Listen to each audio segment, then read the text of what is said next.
നമസ്കാരം. ഞാൻ വളരെയധികം ഇഷ്ടപ്പെടുന്ന ഒരു TV പ്രോഗ്രാമാണ് മറിമായം. മറിമായത്തിൻ്റെ ഒട്ടുമിക്ക എപ്പിസോഡുകളും ഞാൻ കണ്ടിട്ടുണ്ട്. ഞാൻ TV കാണാറില്ല, യൂട്യൂബിലാണത് കാണുന്നത്. സാമൂഹിക പ്രതിബദ്ധതയുള്ളതും നല്ല നല്ല സന്ദേശങ്ങൾ നൽകുന്നതുമായിട്ടുള്ള പ്രോഗ്രാമാണ് അവർ ചെയ്യുന്നത്. അതിലുപരി അതിലഭിനയിക്കുന്ന നടീനടന്മാർ അതിപ്രഗത്ഭരാണ്, വളരെ മികച്ച നടീനടന്മാർ. അവരുടെ കൂട്ടത്തിൽ ആരാണ് മികച്ചത് എന്ന് പറയാൻ തന്നെ പ്രയാസമാണ്. അപ്പോൾ എനിക്ക് മറിമായം ടീമിനോട് വളരെ വലിയ കടപ്പാടുണ്ട്. കാരണം നമുക്ക് മനസ്സറിഞ്ഞ് അല്ലെങ്കിൽ വിശ്വസിച്ച് കാണാൻ പറ്റുന്ന ഒരു പ്രോഗ്രാമാണ്.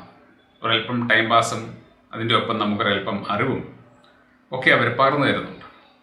എന്നാൽ ഈ അടുത്ത സമയത്ത് മറിമായത്തിൽ വന്ന ഒരു എപ്പിസോഡ് കൊറോണ വാക്സിനുമായിട്ട് ബന്ധപ്പെട്ടായിരുന്നു. അപ്പോൾ അതിൽ ഡോക്ടർ സത്യശീലൻ അദ്ദേഹത്തിന് മുമ്പിലെത്തിയ മന്മഥനോടും മണ്ഡോദരിയോടും വാക്സിനെക്കുറിച്ച് ചില കാര്യങ്ങൾ പറയുന്നുണ്ട്. ഈ എപ്പിസോഡ് മറിമായത്തെ കൊണ്ട് ആരോ ചെയ്യിച്ചതാണ്, ആരോ അവരോട് പറഞ്ഞു കൊടുത്ത വിവരങ്ങൾ അവർ ഒരു എപ്പിസോഡാക്കി ഇറക്കിയതാണ് എന്ന് ഞാൻ ബലമായിട്ട് സംശയിക്കുന്നുണ്ട്. അപ്പോൾ ഇവിടെ ഇദ്ദേഹം പറയുന്നത് 2-3 കാര്യങ്ങളാണ്. ഒന്നാമത്തെ കാര്യം, ഇപ്പോൾ നിരവധി ആൾക്കാർ കൊഴിഞ്ഞു വീണ് മരിക്കുന്നുണ്ട്, അത് കൊറോണ വാക്സിൻ മൂലമാണെന്ന് ചിലരൊക്കെ പ്രചരിപ്പിക്കുന്നു, അതിലെങ്ങും വലിയ അർത്ഥമൊന്നുമില്ല എന്നതാണ്. രണ്ടാമത് അദ്ദേഹം പറയുന്നത്, നമ്മൾ നിരവധി രോഗങ്ങളെ, പണ്ടുണ്ടായിരുന്ന മലേറിയ, വസൂരി, പോളിയോ മുതലായ രോഗങ്ങളെയൊക്കെ നമ്മൾ പിടിച്ചു കെട്ടിയത്, ഇല്ലാതാക്കിയത് വാക്സിൻ മൂലമാണെന്നാണ്. മറ്റൊന്ന് അദ്ദേഹം പറയുന്നത്, കൊറോണ വാക്സിൻ വന്നില്ലായിരുന്നെങ്കിൽ ഒരുപാട് വ്യക്തികൾ മരിച്ചു പോകുമായിരുന്നു. മരണങ്ങൾ തടഞ്ഞു നിർത്താൻ നമ്മളെ സഹായിച്ചത് വാക്സിനുകളാണ്. പിന്നെ അദ്ദേഹം പറയുന്നത്, വാക്സിനെതിരെ പറയുന്ന ആൾക്കാർ പാരമ്പര്യവാദികളും ശാസ്ത്രീയവാദികളും ഒക്കെയാണെന്നാണ്. അപ്പോൾ അദ്ദേഹത്തിൻ്റെ ഒരു വളരെ ചെറിയ മറുപടി ഞാനിവിടെ കൊടുക്കുകയാണ്. ഇതുമായിട്ട് ബന്ധപ്പെട്ട് ഞാൻ നിരവധി വീഡിയോകൾ മുമ്പ് ചെയ്തിട്ടുണ്ട്. അതുകൊണ്ട് തന്നെ എനിക്കിത് വീണ്ടും വീണ്ടും പറഞ്ഞ് ഒരു ബോറ് അനുഭവപ്പെടുന്നുണ്ട്. എങ്കിലും മറിമായം ടീമിനോട് താല്പര്യമുള്ളതുകൊണ്ട് അവർക്ക് മനസ്സുണ്ടെങ്കിൽ ഇതിനെക്കുറിച്ചൊന്ന് റിസർച്ച് ചെയ്യാൻ വേണ്ടിയാണ് ഞാനിപ്പോൾ ഈ വിവരം പറയുന്നത്. ഒന്നാമതായിട്ട്, കൊറോണ വാക്സിൻ മൂലം കുഴഞ്ഞു വീണ് മരണങ്ങൾ സംഭവിക്കുന്നുണ്ടോ എന്ന് നമ്മളൊന്ന് പരിശോധിക്കുമ്പോൾ ഏതെങ്കിലുമൊക്കെ വ്യക്തികൾ പറയുന്ന അഭിപ്രായം എടുത്തു വെച്ച് നമുക്കൊരു നിഗമനത്തിലെത്തേണ്ട കാര്യമില്ല. ഇതേക്കുറിച്ച് വളരെ ആധികാരികമായിട്ട് പറഞ്ഞിട്ടുള്ള ഒരു അലോപ്പതി ഡോക്ടറുണ്ട്. അദ്ദേഹം ഒരു കാർഡിയോളജിസ്റ്റാണ്. വെറും കാർഡിയോളജിസ്റ്റ് അല്ല, അദ്ദേഹം പ്രസിഡന്റിൻ്റെയും പല പ്രസിഡന്റുമാരുടെയും പ്രധാനമന്ത്രിമാരുടെയും മുഖ്യമന്ത്രിമാരുടെയും ഒക്കെ കാർഡിയോളജിസ്റ്റായിട്ട് സേവനം അനുഷ്ഠിച്ചിട്ടുള്ള, ഇപ്പോഴും സേവനം അനുഷ്ഠിക്കുന്ന ഒരു വ്യക്തിയാണ്. അദ്ദേഹത്തിൻ്റെ പേര് ഡോക്ടർ ദീപക് നടരാജൻ എന്നാണ്. ഒരു ഇൻ്റർവ്യൂവിൽ അദ്ദേഹത്തോട് ഇതേക്കുറിച്ച് ചോദിച്ചപ്പോൾ, അതായത് ഇപ്പോൾ നിരവധി ചെറുപ്പക്കാർ പെട്ടെന്ന് കുഴഞ്ഞു വീണ് മരിക്കുന്ന ഒരു പ്രതിഭാസമുണ്ട്, ഇതെന്തുകൊണ്ട് സംഭവിക്കുന്നു എന്ന് ചോദിച്ചപ്പോൾ അദ്ദേഹം പറഞ്ഞത് കൊറോണ വാക്സിൻ മൂലം ആണെന്നാണ്. The most important thing is, why have they suddenly started to occur? They have begun in the year 21, 22, 23. Now, this is the time frame when you rolled out your vaccines all over the world. Now, this angle you must accept, you must ponder over this, you must keep an open mind. There is tremendous data, there is massive data that vaccinations, especially the gene-based vaccines such as the messenger RNA vaccines and the adenovirus vector vaccines, cause what is called myocarditis, which in simple English is inflammation of the heart. We have autopsy studies, we have autopsies, numerous autopsy studies, and autopsies are the final diagnosis, and they have confirmed that these people are dying because of myocarditis. അദ്ദേഹം മാത്രമല്ല, മറ്റ് നിരവധി അലോപ്പതിയിലെ തന്നെ ഡോക്ടർമാർ, നമ്മളിപ്പോൾ ഹോമിയോയിലെയോ അല്ലെന്നുണ്ടെങ്കിൽ നാച്ചുറോപ്പതിയിലെയോ ആയുർവേദത്തിലോ ഡോക്ടർമാർ പറഞ്ഞാൽ അവർ അലോപ്പതിയോടുള്ള വിരോധം കൊണ്ട് പറയുകയാണെന്ന് പറയും. എന്നാൽ അവരൊന്നുമല്ല, ഇത് അലോപ്പതിയിലെ തന്നെ പ്രശസ്തരായിട്ടുള്ള ഡോക്ടർമാരാണ് പറഞ്ഞത്. അതുകൂടാതെ മറ്റൊന്ന് ഡോക്ടർ സത്യശീലൻ മനസ്സിലാക്കേണ്ടത്, ഈ വാക്സിനുകൾ ഇവിടെ കൊടുത്തപ്പോൾ വാക്സിനുകൾക്ക് പാർശ്വഫലങ്ങൾ ഉണ്ടെന്നുള്ളത് ഡോക്ടർ അതിൽ പറയുന്നുണ്ട്. അദ്ദേഹം പറയുന്നത് പാരസെറ്റമോൾ പോലും പാർശ്വഫലമുള്ള ഒരു ഗുളികയാണെന്നാണ്. പാരസെറ്റമോൾ മാത്രമല്ല, മുഴുവൻ ഇംഗ്ലീഷ് മരുന്നുകൾക്കും പാർശ്വഫലമുണ്ട്. ഈ പാർശ്വഫലങ്ങൾ ഇത് നൽകുന്ന ഗുണത്തേക്കാൾ ഏറെ വരുന്നുണ്ടോ എന്നുള്ളതാണ് ഇപ്പോൾ നമ്മൾ സംശയിക്കുന്നത്. കാരണം പാരസെറ്റമോൾ കഴിച്ചു കഴിഞ്ഞാൽ പാർശ്വഫലം ഉണ്ടാകുമെന്ന് പറയുമ്പോൾ എന്താണ് ഈ പാർശ്വഫലം എന്നുള്ളത് നമ്മൾ അറിയണ്ടേ? പാരസെറ്റമോൾ സ്ഥിരമായിട്ട് കഴിക്കുന്ന ആൾക്കാർക്ക് കരളും കിഡ്നിയും തകരാറിലാകാനുള്ള സാധ്യത ഉണ്ട് എന്നുള്ളതാണ് പരമാർത്ഥം. പാരസെറ്റമോൾ ഒരു തരം വിഷം പോലത്തെ ഗുളികയാണ്. ഉറുമ്പുകളെ കൊല്ലാനും എലിയെ കൊല്ലാനും വരെ ചില ആൾക്കാർ ഇത് ഉപയോഗിക്കുന്നുണ്ട്. ചില ആൾക്കാരെ കൊലപ്പെടുത്താൻ വേണ്ടി വലിയ അളവിൽ പാരസെറ്റമോൾ കൊടുക്കുന്നവരുണ്ട്. അപ്പോൾ പാരസെറ്റമോൾ എന്ന് പറയുന്ന ആ ചെറിയ ഗുളിക പോലും വലിയ പ്രശ്നങ്ങളാണ് ഉണ്ടാക്കുന്നത്. കൊറോണ വാക്സിൻ്റെ കാര്യത്തിൽ വരുമ്പോൾ കൊറോണ വാക്സിൻ നേരിട്ട് തന്നെ നിരവധി ആൾക്കാരെ അത് കൊടുത്ത സമയത്ത് കൊന്നുകളഞ്ഞിട്ടുണ്ട്. ഈ വാക്സിൻ എടുത്ത് ഒരാഴ്ചയ്ക്കകം, 2 ആഴ്ചയ്ക്കകം, 3 ആഴ്ചയ്ക്കകം, ഒരു മാസത്തിനകം ഒക്കെ നിരവധി വ്യക്തികൾ മരിച്ചു പോവുകയുണ്ടായി. ഇതേക്കുറിച്ചുള്ള വാർത്തകളൊക്കെ നമ്മുടെ നാട്ടിലെ പത്രങ്ങളിൽ വന്നതാണ്.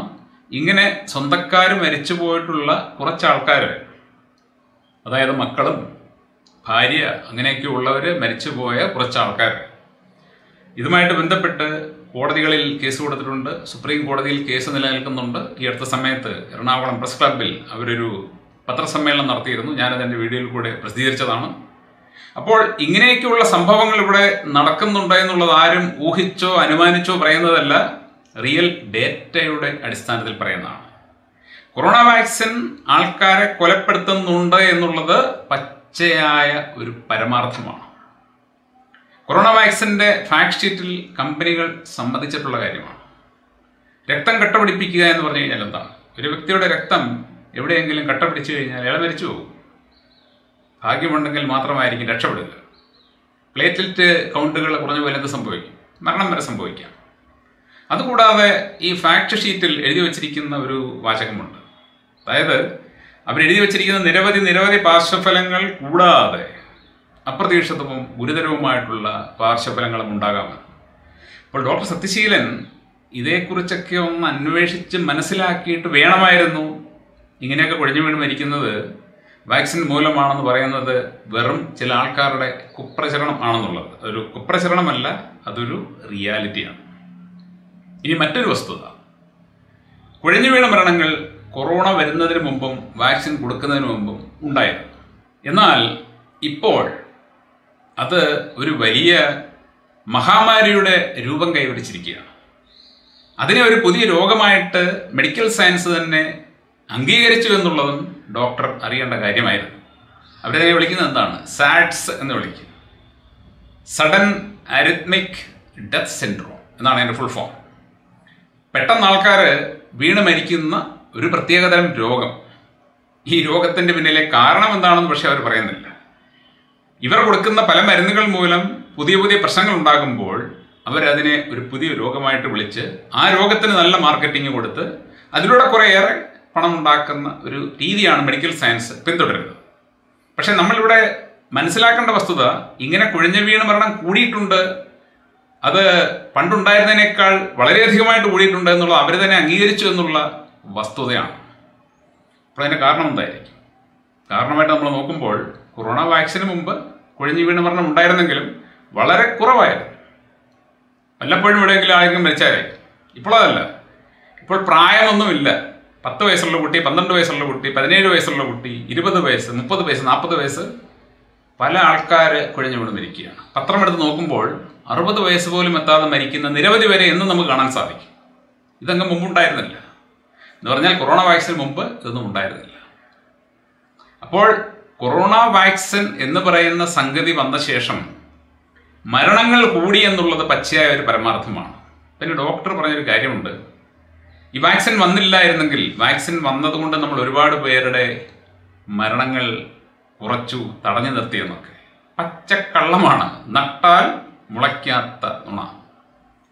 യഥാർത്ഥത്തിൽ എന്താണ് സംഭവിച്ചതെന്ന് അറിയാൻ നിങ്ങൾ അവൈലബിൾ ആയിട്ടുള്ള എല്ലാ വെബ്സൈറ്റുകളും, സർക്കാരുകൾ മെയിൻറ്റെയിൻ ചെയ്യുന്ന വെബ്സൈറ്റുകളും മറ്റ് പ്രൈവറ്റ് പാർട്ടികൾ മെയിൻറ്റെയിൻ ചെയ്യുന്ന വെബ്സൈറ്റുകളും പോയി നോക്കുക.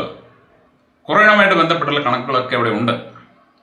അങ്ങനെ നിങ്ങൾ നോക്കുമ്പോൾ നിങ്ങൾ കാണാൻ സാധിക്കുന്ന ഒരു കാര്യമുണ്ട്. നമ്മൾ കേരളത്തിലേക്ക് വന്നാൽ, നമ്മുടെ ചാനൽ ഇപ്പോൾ മലയാളമാണ്, മലയാളികൾക്ക് വേണ്ടിയാണ് ഇടുന്നത്. അതുകൊണ്ട് നമ്മൾ കേരളത്തിലേക്ക് വന്നു കഴിഞ്ഞാൽ 2020 കേരളത്തിൽ കൊറോണ വരുന്നത്. 2020 കൊറോണ ബാധിച്ച കേരളത്തിൽ ആകെ മരിച്ചത് 3415 പേരാണ്.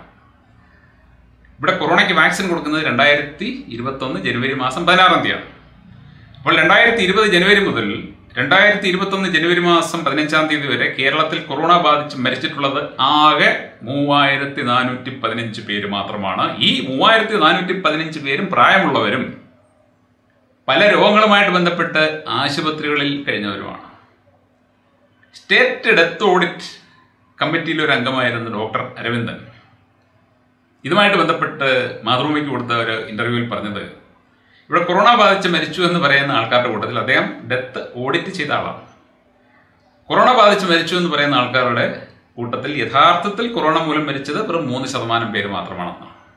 എന്നാൽ എൻ്റെ അനുമാനത്തിൽ ഒരു വ്യക്തി പോലും കൊറോണ മൂലം മരിച്ചിട്ടില്ല എന്നുള്ളതാണ് സത്യം. കാരണം കൊറോണ ബാധിച്ച് മരിച്ചു എന്ന് പറയുന്ന ആൾക്കാർ മുഴുവനും ആശുപത്രികളിൽ ചികിത്സയ്ക്ക് പോയ ശേഷമാണ് മരിച്ചത്. കൊറോണ ബാധിച്ച് വീട്ടിലിരുന്നവരോ ഹോമിയോ മരുന്ന് കഴിച്ചവരോ ആയുർവേദം കഴിച്ചവരോ നാച്ചുറോപ്പതി ചെയ്തവരോ അല്ലെങ്കിൽ മറ്റേതെങ്കിലും മരുന്നുകൾ കഴിച്ചവരോ മരിച്ചിട്ടില്ല. മരിച്ചത് മുഴുവൻ അലോപ്പതി ആശുപത്രികളിൽ മാത്രമാണ്. അലോപ്പതി ആശുപത്രികളിൽ സംഭവിച്ച മരണത്തിൻ്റെ കാരണം കൊറോണയാണെന്ന് നമുക്കൊരിക്കലും പറയാൻ പറ്റില്ല. കാരണം വീടുകളിൽ ഇരുന്നവർ മരിച്ചിട്ടില്ല. അപ്പോൾ അവിടെ എങ്ങനെ മരിച്ചു? അവിടെയാണ് നമ്മൾ വീണ്ടും സത്യശീലൻ ഡോക്ടർ പറഞ്ഞ ആ പാർശ്വഫലത്തിലേക്ക് എത്തുന്നത്. കൊറോണയ്ക്ക് ചികിത്സിക്കാനെന്ന പേരിൽ കൊടുത്തുകൊണ്ടിരുന്നത് എമർജൻസി അപ്രൂവലുള്ള ഗുണമോ ദോഷമോ ഉണ്ടോ എന്ന് ഉറപ്പില്ലാത്ത ചില മരുന്നുകളായിരുന്നു. ഈ മരുന്നുകളൊക്കെ നമ്മുടെ രാജ്യത്ത് ഏതാണ്ട് 1.5 കൊല്ലം കൊടുത്ത ശേഷം സർക്കാർ പിൻവലിച്ചു വരും. ഒരുപക്ഷെ മരുമാൻ ടീമിന് അറിയാമായിരിക്കും, അറിയില്ലെങ്കിൽ അറിയുക. 2021 ജൂലൈയിൽ ഏതാണ്ട് 6ഓളം മരുന്നുകൾ ഗവൺമെന്റ് പിൻവലിച്ചു. ഈ മരുന്നുകളൊക്കെയാണ് കൊറോണയ്ക്ക് ചികിത്സിക്കാനായിട്ട് കൊടുത്തുകൊണ്ടിരുന്നത്. ഈ മരുന്നുകൾ കഴിച്ച് ഇതിൻ്റെ പാർശ്വഫലം മൂലം സംഭവിച്ച മരണങ്ങളാകാം തുടക്കത്തിൽ അവർ കൊറോണ മരണങ്ങളായിട്ട് പറഞ്ഞത്. എങ്കിലും 2020 3415 പേര് മാത്രമേ കൊറോണ ബാധിച്ച് നമ്മുടെ സംസ്ഥാനത്ത് മരിച്ചുള്ളൂ. അതുകൂടാതെ 2020 മറ്റൊരു മഹാ അത്ഭുതം കൂടി ഉണ്ടായി. അതായത് ഒരു മഹാമാരി വന്ന വർഷം കേരളത്തിലെ മൊത്തം മരണങ്ങൾ 30,000-ഓളം കുറവായിരുന്നു. അതിനു മുമ്പുണ്ടായിരുന്ന 5 വർഷങ്ങൾ, 2020 മുമ്പുണ്ടായിരുന്ന 2015, 16, 17, 18, 19 ഈ 5 വർഷങ്ങളെക്കാളും കുറവായിരുന്നു കൊറോണ വന്ന വർഷം കേരളത്തിലെ മരണം. ഇതെങ്ങനെ സംഭവിച്ചു? ഡോക്ടർ സത്യശീലൻ, താങ്കളൊന്ന് ചിന്തിക്കേണ്ട വിഷയമാണ്.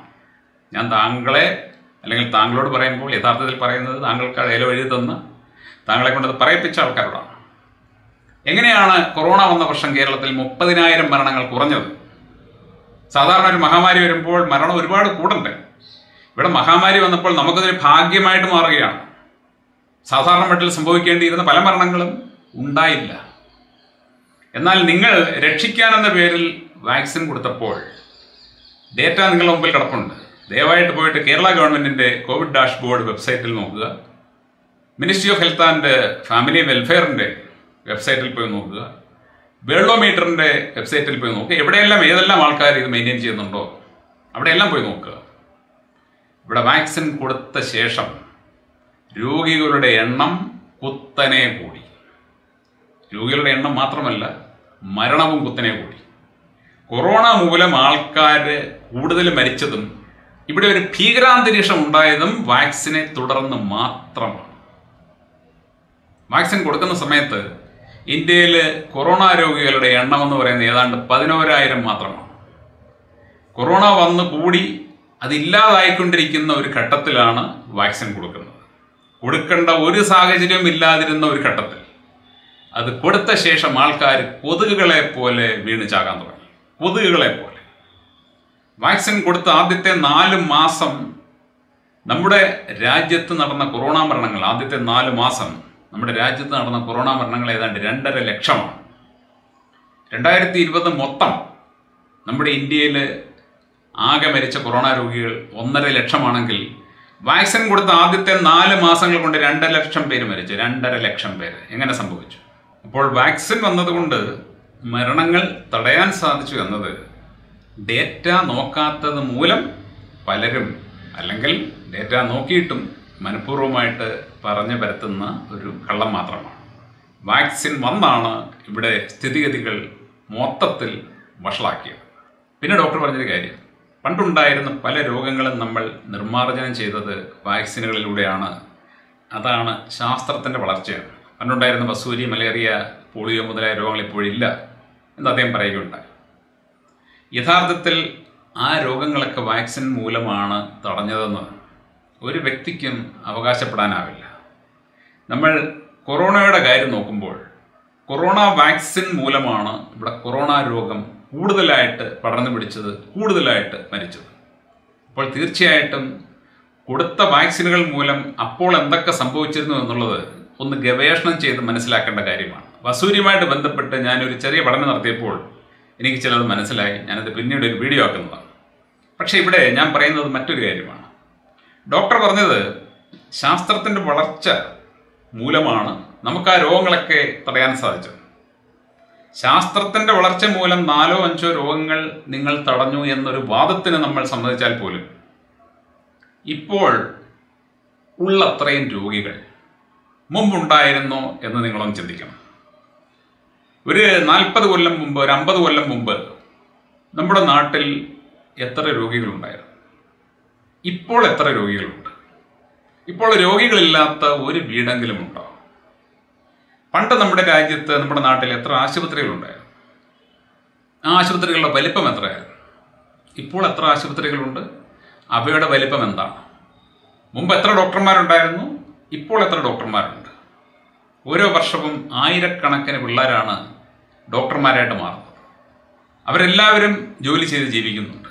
എന്ന് പറഞ്ഞു കഴിഞ്ഞാൽ രോഗികളുടെ എണ്ണം ഈ ശാസ്ത്രം വളർന്ന ശേഷം മുമ്പെങ്ങുമില്ലാത്ത വിധത്തിൽ കൂടുതലാണ്. മാത്രമല്ല, മുമ്പില്ലാതിരുന്ന പല മാരക രോഗങ്ങളും ഇപ്പോഴുണ്ട്. കിഡ്നി തകരാറിലാകുന്നവർ എത്രയോ പേരാണ്. ഹൃദ്രോഗികളുടെ എണ്ണം ഭീകരമായിട്ട് കൂടിയിരിക്കുന്നു. ഡയബറ്റിക് രോഗികൾ, ക്യാൻസർ രോഗികൾ, പിന്നെ നമുക്കറിഞ്ഞുകൂടാത്ത നിരവധി രോഗങ്ങൾ, കോടിക്കണക്കിന് രൂപയുടെ മരുന്നുകൾ ആവശ്യമുള്ള, ചികിത്സ ആവശ്യമുള്ള രോഗങ്ങൾ. ഇതൊന്നും മുമ്പില്ലായിരുന്നു. മുമ്പുണ്ടായിരുന്ന രോഗങ്ങളൊക്കെ നിസ്സാരമായിരുന്നു. ഇപ്പോഴത്തെ രോഗങ്ങൾ ചികിത്സിച്ചാലും മാറാത്തതും, ആജീവനാന്തം ആ വ്യക്തിയുടെ കൂടെ വസിക്കുന്നതും അയാളെയും കൊണ്ട് പോകുന്നതുമായിട്ടുള്ള രോഗങ്ങളാണ്. ശാസ്ത്രം വളർന്നെങ്കിൽ എന്തുകൊണ്ടാണ് ഡോക്ടർ ഈ രോഗങ്ങൾ ഇങ്ങനെ പെരുകിയത്? അപ്പോൾ ശാസ്ത്രം വളർന്നതല്ല, ശാസ്ത്രത്തിനെ ദുരുപയോഗം ചെയ്തതാണെന്നുള്ളതാണ് പരമാർത്ഥം. ശാസ്ത്രത്തിനെ ദുരുപയോഗം ചെയ്ത് മരുന്നുകളിലൂടെയും വാക്സിനുകളിലൂടെയും ഒക്കെ, ഭക്ഷണത്തിലൂടെയും ഒക്കെ രോഗികളെ മെഡിക്കൽ സയൻസിന് വേണ്ടി സൃഷ്ടിക്കുന്ന ഒരു പ്രവണത ലോകത്ത് നിലനിൽക്കുന്നുണ്ട് എന്ന് പറഞ്ഞാൽ താങ്കൾക്കെന്നല്ല ആർക്കും അത് നിഷേധിക്കാനാവില്ല. ഒരു രോഗം മാറ്റാനെന്ന പേരിൽ കൊടുക്കുന്ന വാക്സിനിലൂടെ തന്നെ പുതിയ രോഗങ്ങൾ ഉണ്ടാകുന്നുണ്ട് എന്ന് പറഞ്ഞാൽ എങ്ങനെ നിഷേധിക്കാൻ സാധിക്കും? ഇന്ന് വികസിത രാജ്യമെന്ന് വിളിക്കുന്ന അമേരിക്കയിലൊക്കെ ഓട്ടിസം ബാധിച്ച കുട്ടികളുടെ എണ്ണം അനുദിനം കൂടുകയാണ്. മറ്റ് നിരവധി പ്രശ്നങ്ങൾ, ഒരുപാട് രോഗങ്ങൾ അവിടെയുണ്ട്. ഒന്നിനും ചികിത്സയില്ല. മരുന്ന് കഴിക്കാൻ പോയാൽ ആജീവനാന്തം മരുന്ന് കഴിക്കണം. വമ്പൻ ഇൻഷുറൻസ് കമ്പനികൾ മെഡിക്കൽ പോളിസികൾ കൊടുക്കുകയാണ്. കാരണം ഈ പോളിസി ഇല്ലാതെ ജീവിക്കാൻ പറ്റില്ല. അത്രയേറെ ചികിത്സാ ചിലവ് കൂടുകയാണ്, അത്രയേറെ രോഗങ്ങൾ കൂടുകയാണ്. ഇതാണോ താങ്കൾ പറയുന്ന ശാസ്ത്രത്തിൻ്റെ വളർച്ച? ശാസ്ത്രം വളർന്നിരുന്നെങ്കിൽ ഇപ്പോൾ ഇവിടെ രോഗികളെ ഉണ്ടാകാൻ പാടില്ലായിരുന്നു, ആശുപത്രികൾ ഉണ്ടാകാൻ പാടില്ലായിരുന്നു. ഇവിടെ നരേന്ദ്രമോദി സർക്കാർ വന്നിട്ട് നിരവധി പുതിയ മെഡിക്കൽ കോളേജുകൾ തുടങ്ങുന്നത് ഒരു നേട്ടമായിട്ട് പറയുകയാണ്. യഥാർത്ഥത്തിൽ അതൊരു കോട്ടമാണ്. നിങ്ങൾ ആശുപത്രികളുടെയും മെഡിക്കൽ കോളേജുകളുടെയും എണ്ണം കൂട്ടുമ്പോൾ അത് നിങ്ങളുടെ പരാജയമാണ് കാണിക്കുന്നത്. കാരണം ഇവിടെ രോഗികൾ കൂടുന്നത് കൊണ്ടാണ് അതൊക്കെ വേണ്ടി വരുന്നത്. അതുകൊണ്ട് ഡോക്ടർ സത്യശീലനോടും ഇങ്ങനെയൊക്കെ ചിന്തിക്കുന്നവരോട് ഞാൻ പറയുകയാണ്, നിങ്ങൾ ഡേറ്റ നോക്കുക, വസ്തുത നോക്കുക, കാര്യങ്ങൾ ശരിയായിട്ട് നോക്കിയ ശേഷം അഭിപ്രായം പറയുക. വാക്സിൻ മൂലം ഇവിടെ രോഗികൾ ഇല്ലാതായിരുന്നെങ്കിൽ ഉറപ്പായിട്ടും അത് പറയുന്നതിൽ ഒരു മടിയുമില്ല. ഏതെങ്കിലും ഒരു മരുന്നിനെ കുറ്റം പറയുമ്പോൾ, ഏതെങ്കിലും ഒരു വൈദ്യശാസ്ത്രത്തിനെ നമ്മൾ വിമർശിക്കുമ്പോൾ അത് അശാസ്ത്രീയവാദമോ അല്ലെന്നുണ്ടെങ്കിൽ പാരമ്പര്യവാദമോ ഒന്നുമല്ല, റിയാലിറ്റി മാത്രമാണ്. ജനങ്ങളെ പറഞ്ഞ് പറ്റിക്കുന്ന, ജനങ്ങളെ പറഞ്ഞ് കബളിപ്പിക്കുന്ന ആ രീതി കണ്ട് മനമെടുത്തിട്ടാണ് ഇങ്ങനെയുള്ള കാര്യങ്ങൾ പറയുന്നത്. ഈ കൊറോണ എന്ന് പറയുന്ന രോഗം പോലും ഒരു ഗൂഢാലോചനയുടെ ഭാഗമായിട്ട് ചില മരുന്ന് കമ്പനികളും മറ്റും ചേർന്ന് ഉണ്ടാക്കിയതാണെന്നാണ് പലരും സംശയിക്കുന്നത്. കാരണം വളരെ നിസ്സാരമായ ഒരു പനി, അതിൻ്റെ പേരിൽ എന്തെല്ലാം കോപ്രായങ്ങളാണ് ഇവിടെ നടന്നത്. മൂലമുള്ള പ്രശ്നമായിരുന്നില്ല, മറിച്ച് ഈ രോഗത്തെ കൈകാര്യം ചെയ്യാനെന്ന പേരിൽ ഉണ്ടാക്കിയ പ്രോട്ടോക്കോളാണ് ഇവിടെ ഭീകരാന്തരീക്ഷം സൃഷ്ടിച്ചത്.